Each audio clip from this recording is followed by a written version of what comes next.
A whole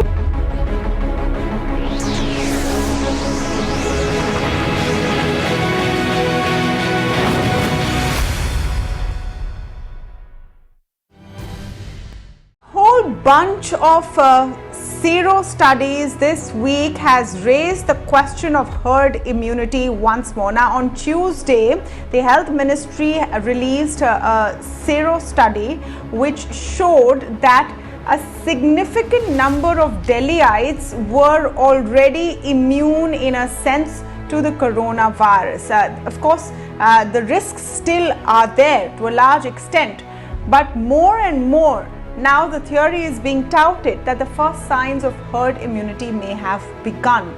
A private laboratory, Thyrocare, made similar claims this week as well, and we've seen the Chief Minister of Delhi, Arvind Kejriwal, take that claim further. I'm talking about the ICMR study in Delhi, saying that maybe we are moving towards herd immunity. It's time for the city of Delhi, the national capital, to open up. Now, all of this sounds very good. And in fact, Sero studies are not being conducted just in India, but across the world. Essentially, they're studies which allow authorities and administrations to understand to what extent the virus has already spread and to what extent there are fatalities. But is it too early yet to talk about the herd immunity theory? To what extent can we trust these studies? Taking us through a deep dive on this subject today is Dr. Velumani of Thyrocare and Dr. Ramanan Laxminarayan, Director of the Center for Disease Dynamics, Economics and Policy. Welcome to both of you, and great to speak to you on the show this evening. Dr. Velumani, you caused quite a flutter by your series of tweets that you based on tests that had been conducted by Thyrocare. These were not specifically tests to determine the prevalence of COVID-19 antibodies, right? What exactly were the findings? Can you take us through that first up?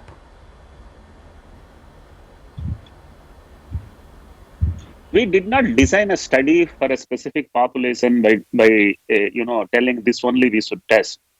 We are a commercial laboratory.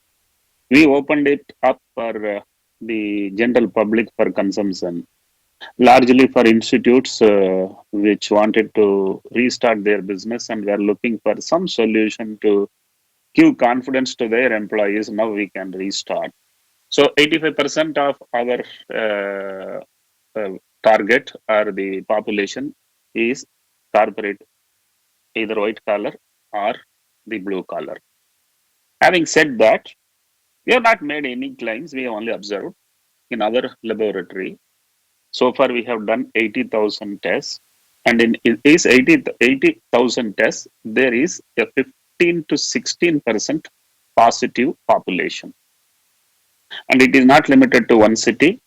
It is across the country, big cities to small cities, and within the cities, different PIN codes. So we have a reason to believe there is a pattern. The pattern is wherever death rates are high, whichever geography, be it a city or in a PIN code, there appears to be a higher percentage of seropositivity.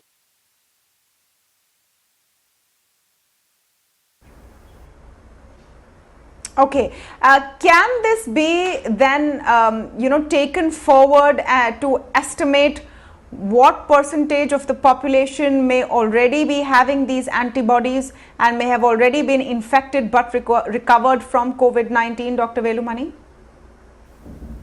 I want to extrapolate, but the critics say that you are having a biased population. I don't want to, debate with them. But if you give me freedom to say, we have a 15% population, according to me, they are random population, which means out of 135 crore, you make a 15% as what you call as antibody positive probably. So that is my statement. Having said that, you need some more studies. You probably need to add some more laboratories or probably an independent agency doing it. Until someone else does in a large scale nationwide, I stand to be one indicator. If I am wrong, I have no problem. But having said that, If virus has been around for last 150 days, if our Western richer cousins have lost 500 deaths per million, if India has lost only 20 deaths per million, where is the answer? The zero positivity is the answer. Indians have higher immunity, therefore developed a high antibody abundance, and also the ones who have not gone into hospital have higher antibody abundance, which means Indian population is very young and they have developed very fast an antibody. How did they get it? Did they really have some symptoms? Many say we were never having any symptoms, including my own employees. 15% of them are positive. Yeah. Okay, so interesting findings, and you've caveated it. I know there's been a lot of back and forth about, what is the sample size, what is the what are the areas where these tests were taken, are they truly representative of the population? And you've caveated it, and I appreciate that. We're not saying that this is a final and definitive outcome. But Dr. Laxminarayan, I just want your take on these two distinct, and three actually, because the Ahmedabad Municipal Corporation also did its own Sero study. ICMR has done its in Delhi, which was released this week, shows about 23% of people had these antibodies. You heard Dr. Velumani's observations, he calls it. What is this telling us? Is this telling us, A, that more people could have perhaps contracted and recovered from coronavirus than we knew? And hence then the question of how it spread, how useful was the lockdown, and could this also raise questions about our policy ahead on lockdowns? So first of all, I assume that by antibodies, we're talking about IgG, which are the long-term antibodies. So remember that antibodies are not necessarily protective. Antibodies only indicate that the person has faced the coronavirus in the past, right? That's all it tells you. To me, it really doesn't matter if it's 10% or 20%. It's obviously going to vary, depending on which city you're in, and even by parts of the city. So in Delhi, for instance, certain parts of Delhi have had higher antibody levels detected by serology than have other parts of Delhi, which indicate exposure. So all that the antibody tests tell you is about exposure, which is a very, very important part of it. It doesn't tell you anything about how immune Indians are, or what our past immunity is and all of that. In the future, we can expect some level of immunity because of exposure, but we still don't know the extent to which different degrees of infection, whether a symptomatic infection or asymptomatic infection, a mild infection, all deliver the same degree of protection against future infections. So far, there is no large study or even a moderate-sized study anywhere in the world which show that people are actually reinfected with the virus within 3 months or 4 months of having had it for the first time. So to that extent, it is positive. So back in March, I had spoken about hundreds of millions of infections, and this is exactly what we were talking about, which is 10% of India is 140 million people, right? So it was not at all inconceivable that by the end of July, we could have 150, 200 million or even more Indians actually be infected with the virus. Of course, most of them would have mild or asymptomatic cases, and very few would have severe cases. But let us also keep in mind that the level of testing has been very low in India compared to other countries. I don't believe that our count of deaths has been accurate in India. I think we've undercounted a fair amount because we've not given the test to everybody. But overall, I think it's a positive sign that there is prevalence of antibodies, that there's been a lot of exposure already. But let me get to this point of herd immunity for a second. So herd immunity is actually a concept that we usually use for vaccines. We don't generally use it for exposure to disease to get there. But again, for a few months, we've been talking about how India could potentially get to this place where enough people had experienced the virus so that there is some level of protection for those who have not experienced the virus. Now, herd immunity is not a static number. It is a function of how well we protect ourselves. So across the states for which we have good data, the reproductive number, or R0, or the effective reproductive number is something like 1.5, which means that if you believe that number, we can achieve herd immunity even with 40% seroprevalence rates, which means we are now maybe at 10 or 20%. Once we get to 40%, we're out of the woods here. But that depends on us continuing to socially distance and to wear masks. If we drop these precautions, then the effective reproductive number goes up, and the number that you need to get to for herd immunity also goes up quite sharply from 40% to as much as 65%. So it isn't as if once we've reached herd immunity, we can stop our protections. Until we get to 65%, there is no real long-standing protection for us, and even that depends on immunity to this virus being long-lasting exposure. And I'll repeat, we have no evidence that long-lasting. Yes. No, so let me make and that's an important point. I think we should tell our viewers very clearly that in no way are we suggesting that a lot of Indians have got seem to have already been infected by COVID-19 and passed off without them even knowing, so we can all take it easy. No, that's not what anybody is saying. The masks, the social distancing, the hand washing all stays. What we're trying to understand from this is, why is this data even important? Now, Dr. Ramanan, when we spoke last, you talked about how herd immunity doesn't really even matter. I want to understand from the perspective of policy making. Today, if the Delhi Chief Minister says that because of this data, maybe I will think of restarting the metros, maybe I will rethink about the lockdown in my city. Other Chief Ministers have to think about the frequent lockdowns they're doing.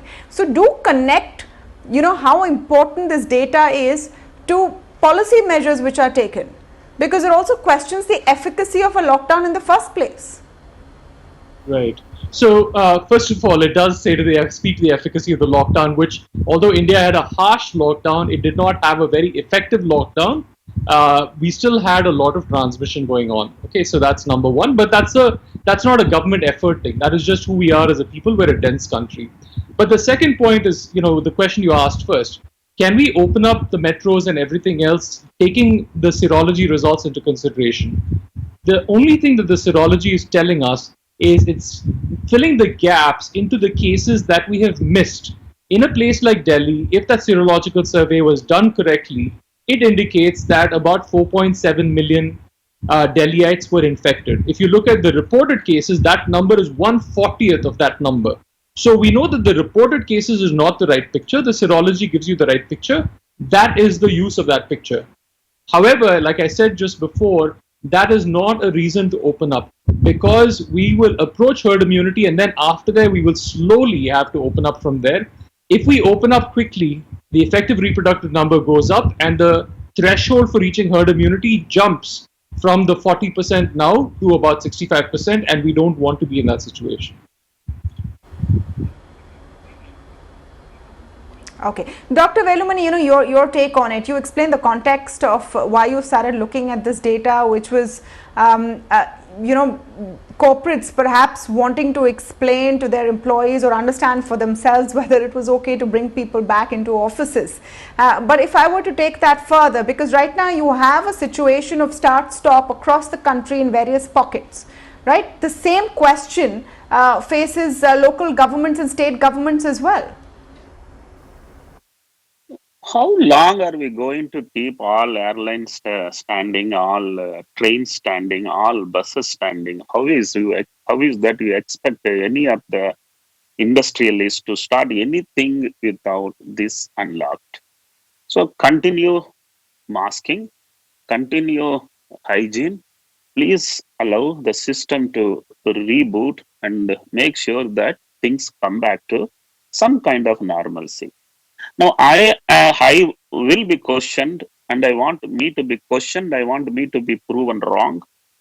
If we have only 20 deaths per million, whereas the Western peasants have got 400, 500 deaths per million, what is that advantage we have got? Somebody has to tell me. If they think that it is not the higher immunity which Indians have got, probably because of their age or probably for anything else. That is a subject of intense research to find out why. But the observation very clearly tells, in my calculation, for each death, not less than 10,000 people have got exposed. This is something which will be motivating the government also, because you can't do fight against the virus with anything else other than antibody. And if this antibody levels, I presume I am right, I presume my target population is not totally biased, some bias could be there. I must tell you, I have done the fastest survey. I have done a survey with the length and breadth of the country. If somebody does a better survey and better number, I will follow that. Until that time, either I am worth ignoring or worth remembering. That I want everybody to take a note of. We are better off than anyone else in this world. This is my conclusion.